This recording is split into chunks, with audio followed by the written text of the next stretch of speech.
पिछले कई सालों तक मुंबई ने वो दौर देखा है जब बिहार और उत्तर प्रदेश से आए लोगों को सिर्फ इसलिए निशाना बनाया गया क्योंकि वे मराठी नहीं बोलते थे।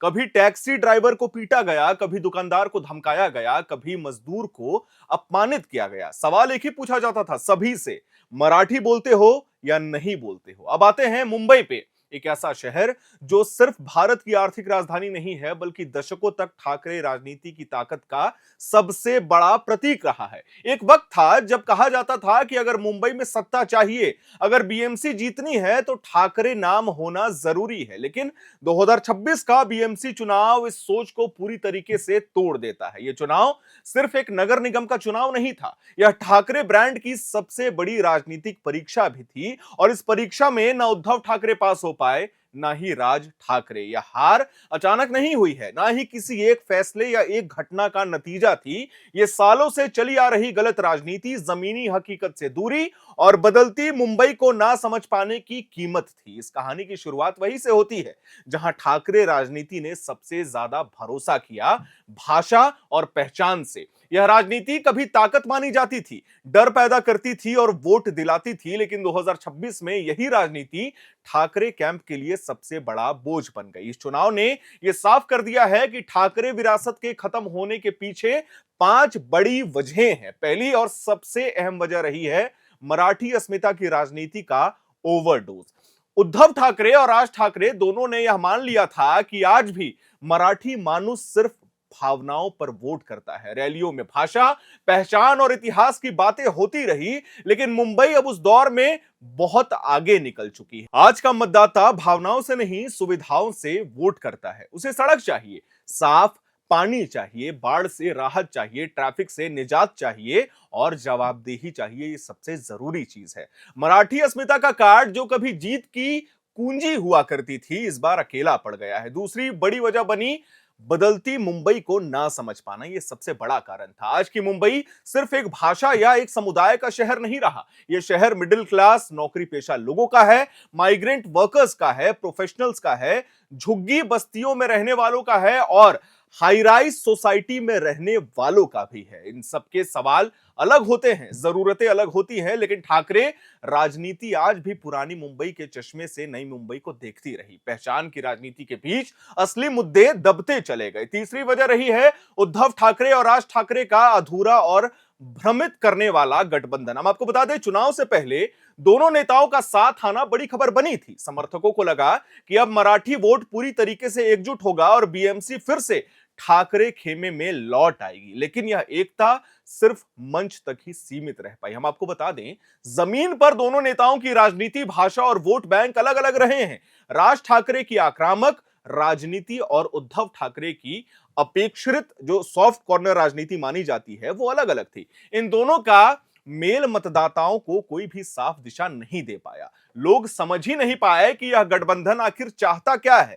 इस भ्रम का सीधा नुकसान ठाकरे कैंप को हुआ है। मराठी वोट पूरी तरीके से ट्रांसफर नहीं हुआ, हम ये नहीं बोलेंगे। मुस्लिम वोट खुलकर साथ नहीं आया, ये बात हो सकती है। नॉर्थ इंडियन वोट पहले से ही दूरी बनाए रखे हुए थे। राजनीति में भावनाओं से ज्यादा जमीनी मैनेजमेंट मायने रखता है और यही वो जगह है जहां राज ठाकरे की पार्टी एमएनएस सबसे ज्यादा कमजोर साबित हुई है। चौथी वजह रही एमएनएस का कमजोर संगठन। राज ठाकरे के भाषण तेज थे, आक्रामक थे और मीडिया फ्रेंडली भी थे, लेकिन बूथ लेवल पर कार्यकर्ता बिल्कुल मौजूद नहीं थे। कई इलाकों में एमएनएस सिर्फ पोस्टर और भाषणों तक सिमट करके रह गई। नतीजा यह हुआ कि पार्टी ने कई जगह वोट काटे, लेकिन सीटें दिलाने में नाकाम रही। जहां जीत दिलाने की जरूरत थी, वहां संगठन गायब था पूरी तरीके से। पांचवी और सबसे बड़ी वजह रही है प्रदर्शन का हिसाब।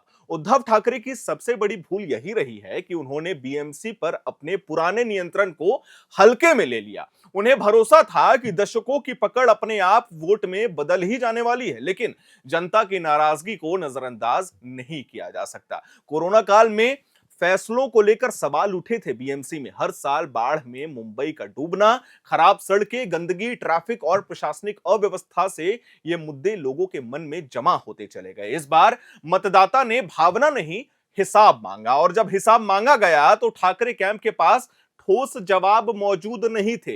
इसके साथ ही मुंबई की जनसंख्या में आए बदलाव को भी नजरअंदाज हम नहीं कर सकते। डेमोग्राफी चेंज ये सबसे जरूरी चीज है। आज का मतदाता पहले से ज्यादा जागरूक है। वह सोशल मीडिया देखता है, तुलना करता है, सवाल करता है और प्रदर्शन के आधार पर ही फैसला लेता है। ठाकरे राजनीति जो कभी आंदोलन और डर पर टिकी हुई थी, इस नए मतदाता से जुड़ने में पिछड़ती हुई नजर आई। हम आपको बता दें, पुराने नारे, पुराने शैली और पुराना आत्मविश्वास सब कुछ इस चुनाव में कमजोर साबित हुआ ठाकरे भाइयों के लिए। दूसरी तरफ बीजेपी और एकनाथ शिंदे के नेतृत्व वाला गठबंधन पूरी तरीके से तैयार नजर आया था। बूथ स्तर तक मजबूत संगठन, स्पष्ट संदेश और आक्रामक चुनावी मैनेजमेंट ने उन्हें बढ़त दिलाई है। उनका नारा साफ था, स्थिर सरकार, विकास और ट्रिपल इंजन की ताकत ये बीएमसी को चलाने वाली है। उन्होंने बीएमसी चुनाव को सिर्फ स्थानीय चुनाव नहीं बनने दिया, बल्कि इसे राज्य और केंद्र सरकार से जोड़कर देखा। इसके मुकाबले ठाकरे कैंप बिखरा हुआ था, आत्मविश्वास में कम और अंदरूनी असंतोष में घिरा हुआ दिखा था। 2026 का बीएमसी चुनाव इसीलिए ऐतिहासिक है क्योंकि यह किसी एक नेता या एक पार्टी की हार नहीं है। यह एक साफ संकेत है कि अब राजनीति में सिर्फ विरासत काफी नहीं है, ठाकरे नाम काफी नहीं है। नाम बड़ा हो सकता है, लेकिन अगर जमीन कमजोर है तो उसका हार तय है। ठाकरे नाम अभी खत्म नहीं हुआ, लेकिन इस चुनाव ने यह साफ कर दिया है कि अगर भविष्य में वापसी करनी है तो राजनीति को नए सिरे से सोचना होगा, नए मुद्दों के साथ, नए तरीके के साथ और नई मुंबई को समझना बेहद जरूरी है। इस बार मुंबई ने बिना किसी डर और बिना किसी भावना के साफ संदेश दिया है कि अब सिर्फ पहचान नहीं, अब सिर्फ भाषा नहीं, अब सिर्फ प्रदर्शन चाहिए। देखिए, हमने स्क्रिप्ट के शुरुआत में आपसे कहा था, इस पूरे न्यूज फॉर्मेट की शुरुआत में आपसे कहा था कि जिस तरीके से लगातार कल्चरल भाषा बोली जा रही थी, कल्चर को टारगेट किया जा रहा था, भाषा के नाम पे राजनीति की जा रही थी, वो कहीं ना कहीं नुकसान तो पहुंचाया है ठाकरे को, ठाकरे ब्रदर्स को। और इसी को मद्देनजर रखते हुए बीजेपी ने फायदा लिया। बीजेपी क्या कर रही थी? बीजेपी किसी भाषा को, किसी समुदाय को, किसी जाति को, किसी धर्म को टारगेट नहीं कर रही थी। बीजेपी एकत्रित होकर के चुनाव लड़ रही थी। वहीं एक तरफ मराठी मानुस की अस्मिता वाली बात करने वाली जो भी है ये सरकार, उसी मुद्दे पर टिकी रही, उसी मुद्दे पर आगे बढ़ती रही, जिसका आप परिणाम देख सकते हैं बीएमसी चुनाव में क्या हुआ। खैर, इस पूरे मामले में आप क्या सोचते हैं, आपकी क्या प्रतिक्रियाएं हैं? ये जो मैंने 5 पॉइंट्स आपको एक्सप्लेन किया, आपको कैसा लगा ये हमें कमेंट बॉक्स में जरूर बताइएगा।